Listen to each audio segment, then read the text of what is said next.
السلام عليكم ورحمة الله وبركاته. الحمد لله وحده والصلاة والسلام على من لا نبي بعده. எல்லா புகழும் ஏகேலவனாகிய அல்லாஹ் ஒருவனுக்கு மாத்திரம் உரித்தாவதாக.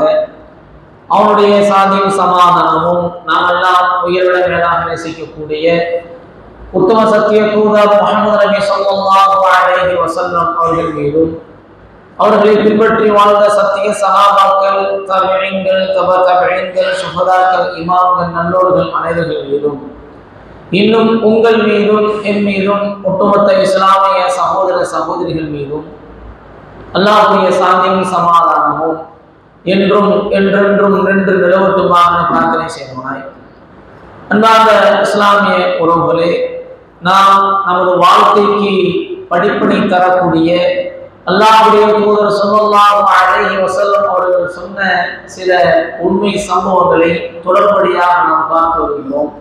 அந்த அடிப்படையில் இன்றைக்கு நாம் பார்க்க இருக்கக்கூடிய விஷயம், உண்மையில் இந்த விஷயத்தை நாங்கள் உள்ளத்தில் ஆழமாக பதிய வைத்தால் இந்த உலகத்தில் வாழும் பொழுது இந்த உலகம் நிரந்தரமானது அல்ல என்பதை நாங்கள் ஒரு கணம் உணர முடியும்.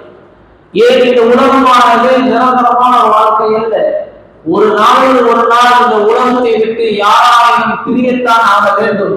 அது எவ்வளவு சொத்து சோகங்களை குவித்து வைத்திருக்கக்கூடியவராக இருந்தாலும் சரி, அல்லது எந்த விதமான ஒரு சுகத்தையும் அனுபவிக்க முடியாத அளவுக்கு ஏழ்மையை அவர் வாங்கிக்கொண்டிருந்தாலும் சரி, யாராக இருந்தாலும் குல்லு நஃப்ஸின் ஸாயிகத்துல் மௌத் என்ற அந்த வசனத்தின் அடிப்படையில் ஒவ்வொரு ஆன்மாவும் மரணத்தை சுவைத்துதான் ஆக வேண்டும். அல்லாஹ்வுடைய தூதர் ஸல்லல்லாஹு அலைஹி வஸல்லம் அவர்கள் தாவூத் அலைஹிஸ்ஸலாம் அவர்களுடைய மரணத்தில் நடந்த சில நிகழ்வுகளை அல்லாஹ்வுடைய தூதர் ஸல்லல்லாஹு அலைஹி வஸல்லம் சொன்னார்கள். அல்லாஹ்வுடைய தூதர் ஸல்லல்லாஹு அலைஹி வஸல்லம் அவர்கள் சொல்லும் பொழுது, கான தாவூத் நபியு ஃபீஹி கைரத்துன் ஷதீதத்துன். தாவூத் அலைஹிஸ்ஸலாம் அவர் மிகுந்த ரோஷம் குணம் உடையவராக இருந்தார்கள். தாவூத் அலைஹிஸ்ஸலாம் அவர்கள் கடுமையான ரோஷம் உடையவர்களாக இருந்தார்கள். அவர்கள் வளர்த்தம் என்று சொன்னால், அவர்கள் வெளியேறினார்கள் என்று சொன்னால் என்ன செய்வார்கள்? ஒவ்வொரு காலத்தில் அவர்களுடைய வீட்டுடைய கதவை நன்கு அடைத்துவிட்டு பூட்டிவிட்டு தான் செல்வார்கள். அவர்கள் வெளியேறினால் நல்ல பூட்டிவிட்டு அடைத்துவிட்டு தான் செல்வார்கள்.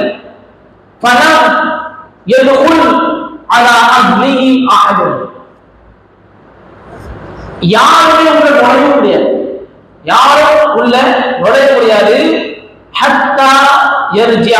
அவர்கள் வர வரைக்கும், தாவூத் திரும்பி வர வரைக்கும் யாரும் நுழைய முடியாது. அப்படி நல்ல கடுமையான முறையில அதை பூட்டிவிட்டு அவர்கள் கவனமாக செல்வார்கள்.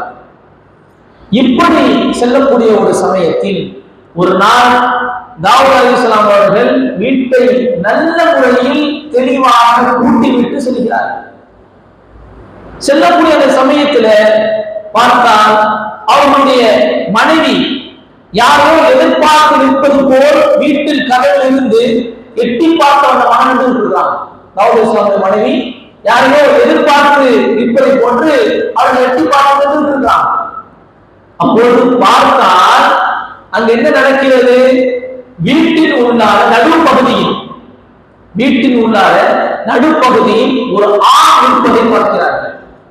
ஒரு ஆண் நிற்கக்கூடியதை பார்க்கிறார்கள். வீட்டு ஃபுல்லா பூட்டி இருக்கு, வீட்டுடைய நடுவுல ஒரு ஆண் இருக்கிறார். இவங்களுக்கு ஒரே குழப்பம், வீடு ஃபுல்லா பூட்டி இருக்குது, அப்புறம் எப்படி வந்திருக்க முடியும்?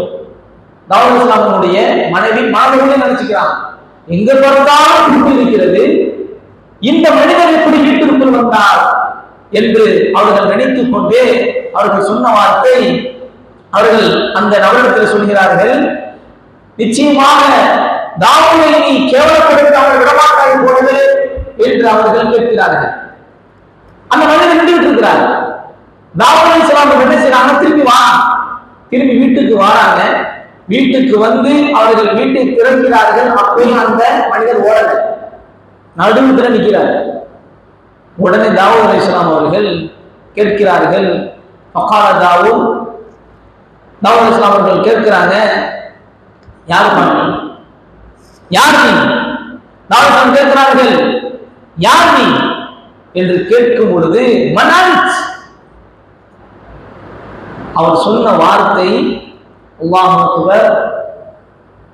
அந்த வார்த்தையை கேட்ட உடனே தாவூத் அலைஹிஸ்ஸலாம் அவர்கள் புரிந்து கொண்டார்கள். ஃபகால தாவூத் மனந்த், யார் என்று கேட்டவுடன் அவர் சொன்னார், அனல்லதி லா அஹாபுல் முலூக், எந்த ஆட்சியாளருக்கும் நான் பயப்பட மாட்டேன்.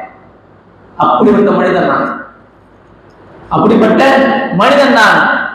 வலா யம்தனா, என்னை விட்டு நான் ஒரு இடத்திற்கு செல்வதை விட்டு யாரும் என்னை தடுக்கவும் முடியாது.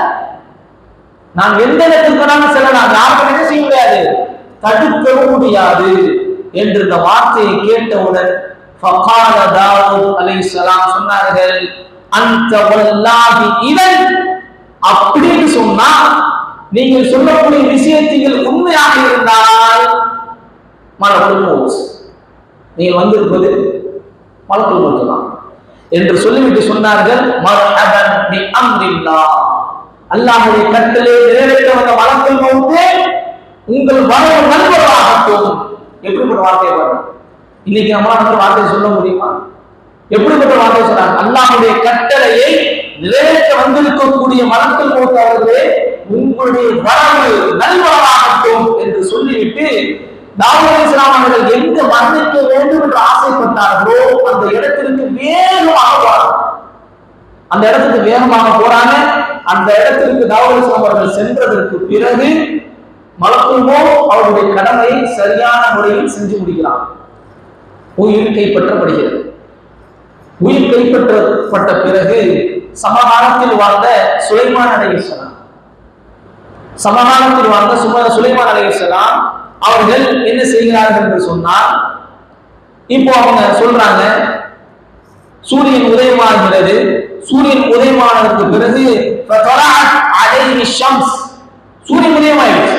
இப்ப அவங்க மேல தாவூத் அலைஹிஸ்ஸலாம் மேல செய்து அந்த சூரிய ஒளி படும் பொழுது ஃபகால சுலைமான் லித்வைரி, சுலைமான் அலைஹிஸ்ஸலாம் பறவைக்கு சொல்றான், பறவைக்கு கட்டளை இடுகிறார்கள், நீ என்ன செய், இரவு வரும் வரைக்கும் அந்த தாவூத் அலைஹிஸ்ஸலாம் அவர்களுக்கு நீ நிழல் கொடு என்று சொன்னவுடன் அந்த பறவை சுலைமான் அலைஹிஸ்ஸலாம் அவர்களுடைய கட்டளைக்கு இணங்க சென்று அந்த பறவை தன்னுடைய ரெக்கைகளை விரித்து அப்படியே இரவு வரும் வரைக்கும் அவர்களுடைய உடலை வெயின்படாமல் நிழல் கொடுக்கிறது.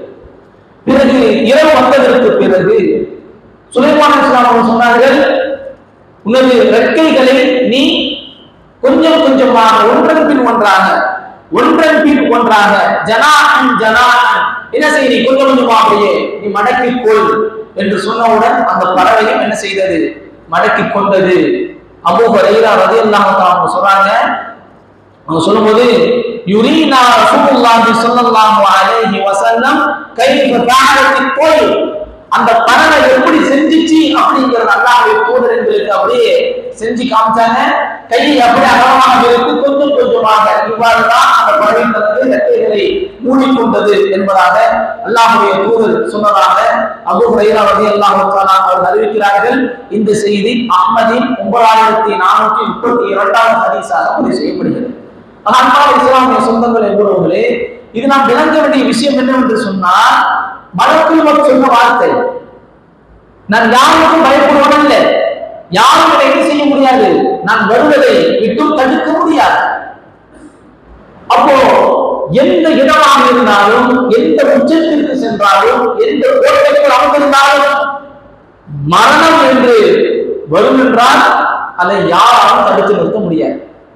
இந்த இடத்துல இருந்தா மரணம் வராது, அந்த இடத்துக்கு சென்றால் மரணம் வராது என்று எந்த இடத்தையும் உலகத்தில் ஓட முடியாது. மரணம் என்று வர வேண்டும், உயிர் இன்றைய தினத்தில் இந்த நேரத்தில் இந்த நொடியில் கைப்பற்றப்பட வேண்டும் என்று அல்லாஹ் முடிவெடுத்து விட்டார் என்று சொன்னால், அந்த நேரத்தில் ஒரு நிமிடம் கூட முன்னவும் கரெக்டாக அந்த நேரத்தில் எந்த வினாடியும் முந்தாமலும் பிந்தாமலும் அப்படியே உயிர் கைப்பற்றப்படும். ஐனமா தக்கூனு யுத்ரிக்குமுல் மௌத், நீங்கள் எங்க போனாலும் மரணம் உங்களை அடைந்தே தீரும் என்பதாக அல்லாஹ் ரப்பல் ஆலமீன் பாடத்தை செய்வான். அன்பான இஸ்லாமிய சொந்தங்களே, உறவுகளே, அது மரணம் என்பது நமக்கு எப்போ வேண்டுமானாலும் எங்கு வேண்டுமானாலும் வரலாம் என்ற அந்த மரண சிந்தனை ஊட்டக்கூடிய இந்த செய்தியை வரலாற்றில் பார்க்கிறோம். அன்பானவர்களே, மரணம் எப்போ வேண்டுமானாலும் வரலாம். அதற்கு முன்னால் நாங்கள் எந்த அளவுக்கு நன்மைகளை சேகரிக்க முடியுமோ அந்த அளவுக்கு நாங்கள் நன்மைகளை சேகரித்துக் கொள்ள வேண்டும். இது அலட்சியம் காட்டக்கூடாது, அலட்சியம் காட்டக்கூடாது. நாம நாளைக்கு செய்து கொள்ளலாம் என்று நாங்கள் அலட்சியம் காட்ட முடியாது. ஏன் என்று சொன்னால், சமீபத்தில் பார்க்கக்கூடிய அந்த சம்பவங்கள் எல்லாம், காட்சிகள் எல்லாம் மனதை அப்படியே உழுக்கக்கூடியதாகவும் இருக்கிறது. சின்ன குழந்தைகள் திடீரென்று வஃபாத்தாவதாக கேட்டால் அவர்களுக்கு ஹார்ட் அட்டாக். சின்ன குழந்தைகள், இந்த குழந்தைக்கும் ஹார்ட் அட்டாக் வருமானங்கிற அளவுக்கு யோசிக்கக்கூடிய அளவுக்கு இன்றைக்கு இருக்குது. யார் எப்போ மரணிப்பார்கள் தெரியாது. மரண படுக்கையில் படுத்து கிடப்பார், இன்னைக்கோ வாழ்க்கை ஓப்பா போயிடுவார் என்று சொல்லிட்டு செல்வார். அவர் போட்டார்கள். ஆனா படுக்கையில் இருக்கிறவரு உயிரோடு இருப்பார். அப்ப யாரும் எந்த நிலைமை விட்டு முடிவு செய்ய முடியாது. இவர் ரொம்ப முடியாம இருக்கிறார், இறந்துகிறாரு, இவர் இன்னும் 10 வருஷம் வாழ்வாரு, அது நம்முடைய கையில் இல்லை. அது மரணத்தை நாங்கள் நினைவு கூர்ந்தோம் என்று சொன்னால் எப்போ வேண்டுமானாலும் நம்மளை சம்பவிக்கலாம். அதற்காக வேண்டி நாங்கள் அதை மறுமைக்காக தயாரிப்பு செய்யக்கூடியதாக இருக்க வேண்டும். அதிகமாக நன்மைகளை சேகரிக்கக்கூடியதாக இருக்க வேண்டும். இந்த உலகம் என்பது நிரந்தரம் அல்ல என்பதை நாங்கள் ஆணித்தரமாக உள்ளத்தில் நாங்கள் முடிவு செய்ய வேண்டும். ஒரு பாவம் என்னுடைய வாழ்க்கையில் நிகழ்கிறது என்றால் அந்த பாவம் செய்யும் பொழுதே அந்த பாவத்தை வாழ்க்கையில் நான் கொண்டு வரும்பொழுது அந்த நிமிடத்தில் எனக்கு மரணம் ஏற்பட்டால் என்னவாகும்? அன்பானவர்களே, அல்லாஹ்வுக்கு அதிகமாக நாங்கள் துஆ செய்ய வேண்டும். எங்களுடைய மரணம் நன்மையில் நாங்கள் ஈடுபட்டு இருக்கும் பொழுது, அல்லாஹ்வுடைய அந்த திக்ரில் எனது நாவோடு இணைந்து இருக்கும் பொழுது என்னுடைய மரணம் வரும் என்று சொன்னால் அதை விட ஒரு மரணம் வேறு என்ன ஆக முடியும்? அதை விட ஒரு பாக்கியம் மனிதனுக்கு என்ன வேண்டும்? அன்பான இஸ்லாமிய சொந்தங்களே, உறவுகளே, நாம் இது விளங்குவது மரணம் என்பது மிகவும் அருகாமையில் எங்கேயோ இருக்கிறது என்று நாங்கள் மமதையில் வாழாமல் இன்றைய தினத்தில் உறங்கக்கூடிய நாளைய தினம் காலையில் அடைவோம் என்பதற்கு எந்த விதமான உத்தரவாதம் அல்ல. நாம் கிடைத்திருக்கக்கூடிய ஒவ்வொரு நொடியும், ஒவ்வொரு நாளும், ஒவ்வொரு வினாடியும் நமக்காக கொடுக்கப்பட்ட மிகப்பெரிய ஒரு அருள்கொடை என்பதை விளங்கி அதிகமாக நன்மை செய்யக்கூடியவர்களாகவும் இந்த ரமலானுடைய மாதத்தில் எந்த அளவுக்கு நன்மைகளை நாங்கள் செய்ய முடியுமோ அந்த அளவுக்கு நன்மை செய்யக்கூடியவர்களாகவும், எந்த அளவுக்கு பாவம் வச்சு கேட்க முடியுமோ அந்த அளவுக்கு பாவம் வச்சு கேட்கக்கூடிய நன்மக்களாகவும் அல்லாஹ் ரப்பல் ஆலமீன் நம்மை ஆக்குவானாக. நாளை மறுமையில் ஜன்னத்துல் ஃபிர்தௌஸில் உயர்ந்த சொர்க்கத்தில் நம் அனைவரையும் அல்லாஹ் ஒன்று திருத்துவானாக என பிரார்த்தனை செய்தோனாய் எனது உரையை நான் நிறைவு செய்கிறேன். ஹதா மஅஇந்து வல்லாஹ் குல் ஹதா அஸ்தக்ஃபிருல்லாஹ் லி வ லக்கும் வஸ்தஅஃபு அன்னி வ அன்கும். அஸ்ஸலாமு அலைக்கும் வ ரஹ்மத்துல்லாஹி வ பரகாத்துஹு.